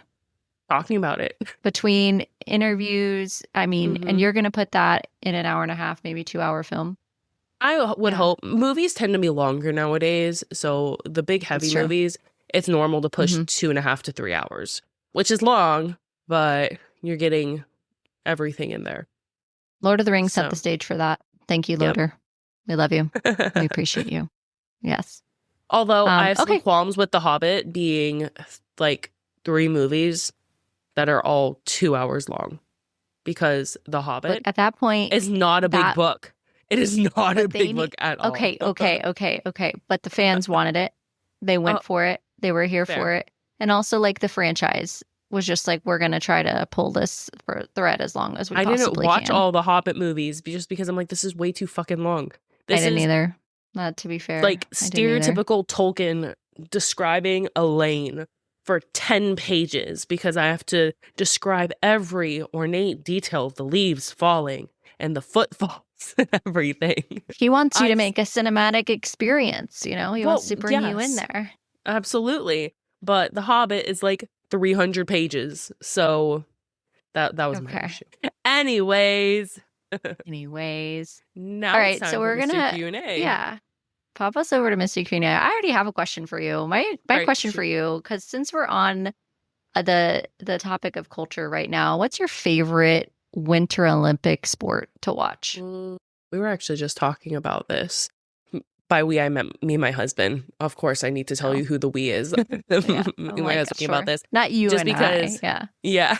And how I'm more of like, I get more into the Summer Olympics, the Winter Olympics, and maybe that's just because we live in Florida, so I don't know a whole lot about winter sports. I'm like the opposite. I like watching the winter sports because we don't have any. You don't get to experience it. Yeah, I'm like, we don't get to experience it. Yeah. I personally like figure skating. Yeah, I like obviously. because just the tricks and things that they can do on ice is like difficult on land without skates. So it's like a dance, it's an art form. It's extremely athletic. It like marries a lot of different elements together. So I really enjoy watching figure skating. It's actually been the men's figure skating has been kind of viral because of one of our, I think his name is Elon. He's one of the top US male figure skaters, and he didn't do too hot in his final round. He went from like being top figure skater to like landing in 8th place because he fell a couple of times, but he landed like this really amazing trick stunt. It's not called a trick, but flip thing that hasn't been done in 50 years. So, but he got 8th place, and that's wild, but also, yeah. There was a meme about this where the comedian, and I'm remiss for not knowing who this was, but somebody was like, oh, I was reading a meme about this, and it'll be like, you're sitting there watching Olympics and you're like just in awe and you're like, holy shit, that's incredible what they're doing. And then the announcer comes on and it's like, we're deducting 10 points for that. And you're like, have no idea why they're deducting 10 points because you just saw like the most incredible thing you've ever seen, which was like these guys. So it reminded me of, I was watching the guys like on the luge thing, and they're like flying by at 80 miles an hour. Right. And they're just like, and the girl who's announcing, she's like, oh, he didn't catch the slick part of the track, and that's going to deduct 3/4 of a second, and it's going to be really detrimental. I'm like, 3/4 of a second? That's not even one whole second. We're like dealing in tenths of a second here. And she's like, 3/4 of a second is like insurmountable. And sure enough, I like watched the whole clip, And 3/4 a second is like, he was like last. I mean, Yeah. that was a lot of time. And I was just Mhm. like, oh my gosh, can you imagine like your whole Olympic career is down to like 3/4 of a 3/4 of- second of like your Wild. decision. So answering the question for me is what's yours? I really like the bobsledding. Okay, I Okay. like it. As a classic millennial, one of my favorite movies. We have to watch the Jamaican bobsled team. The Oh my true story. gosh. We've got to watch Cool Yes. Running. I mean, the bobsledding. I Come on. forgot about that movie. Oh my god! Come on, it's a classic, fantastic film. If you haven't watched that, go do it right now. Obviously. Mhm. But there's also, I think the Winter Olympics also just has a bunch of random sports that make no sense, like the guys with the brooms with curling. The push. Yeah. And It's you're like, like, what is this? I don't know. It reminds me of track and field. Well, sometimes like in track and field in the summer sports, you're like, what are we doing? Okay, sure, that's We're a sport. throwing I a don't know. ball, and I you don't have know to what we're hold doing. it right. And Well, no, push, that seems Yeah. But the curling thing is always like it's a guy with the brooms and they're just like Mhm. rapidly sweeping Yeah. to try to get the thing to go. I don't know. I clearly don't know enough about this, but I also think that there's a new sport that has been added, which is skimo, which is ski mountaineering was added this year, and it's a solo sport. There's a whole thing to this. There's a lot of people who are very interested in skimo and they're involved in this sport, but Mhm. yeah, I mean, we've got a bunch of medal events. It's the moguls. Those things are terrifying. Have you seen that? Like, I feel my like knee would just with pop right out of place because they're like, I feel like the Winter Olympics is so much more extreme in like the sports that they have. It gives me so much anxiety. Like even the bobsledding, Oh, they're God, going watching so them. fast Oh my in such a like a gosh. little Yeah. thing. I'm like, what Oh, if he just God. fell Yeah. off and died? Well, And like any horrible. time, it's like, wow, So you could scary. just die. And the Summer Olympics, gymnastics does that too, they're though, in the very summer. well. You're Yeah, like, for what? gymnastics, but if you're watching volleyball, you're not gonna be like, wow, what if they just died? It's like, oh, they'll maybe twist an ankle in the sand, but for a lot of the sports, you're not thinking you could die. I mean, that's my anxiety talking, Yeah, and I my think lack of knowledge It might of be. winter 'Cause sports. I feel like these people practice a lot. Yeah. But still, there's been accidents. There's been accidents Yeah, before where people okay. die during the Olympics, during the Winter Yeah. Olympics. I think it was bobsledding. Or no, it wasn't bobsledding. It's the one where they're lying flat and they're not in the car. They're lying flat. And they're just Skeleton? like, whoosh, whoosh. I don't know. Is it that But they're one? still going through the tunnel luge? slides. That's the luge. Is that luge? Yeah, someone Yeah, died. yeah. I remember because I was in high school. I was just like, that's awful.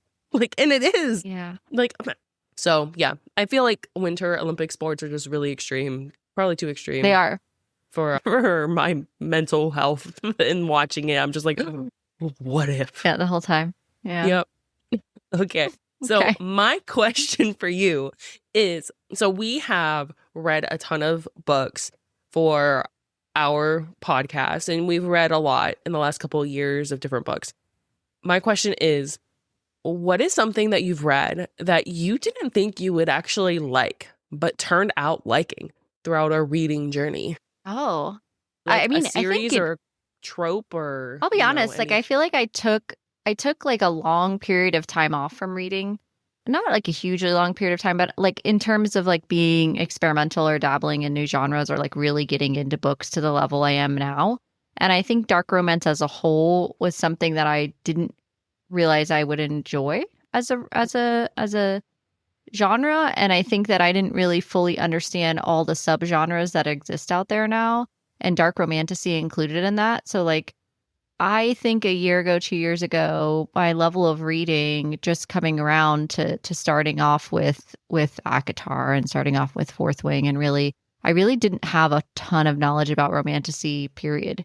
Even just 3 years ago or so, I was still reading, which there's nothing wrong with, by the way. I love all these books too, but I was still reading, a thriller here or there or a regular novel. I love, and I still love, historical fiction, so I would read a lot of World War II based novels. Kristen Hanna I was still a big fan of hers even then, and just those types of books. And I still love them. Don't get me wrong. And I still read them.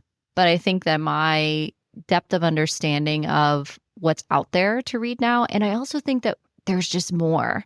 There's just more coming out of this genre because of the popularity of it. And largely whether you like Ackrotar or not, you need to thank Sarah J. Maas for writing her books, because the fact of the matter is she is definitely hands down one of the leaders in Romantasy, and definitely sparked this genre as something that became popular. So I think I didn't really know a lot about Romantasy, or dark Romantasy for that matter, and I think that would be my answer, is that as a genre, I can't limit it to like one specific book, but it pulled a thread that I hadn't realized existed for adults. I only knew of fantasy as, you know, your Lord of the Rings or your Harry Potters, or even your Hunger Games, which is dystopian. I never really realized that there was a whole world, additional books, you know, by a lot of female authors that were different than your Game of Thrones and things like that. And so I think that,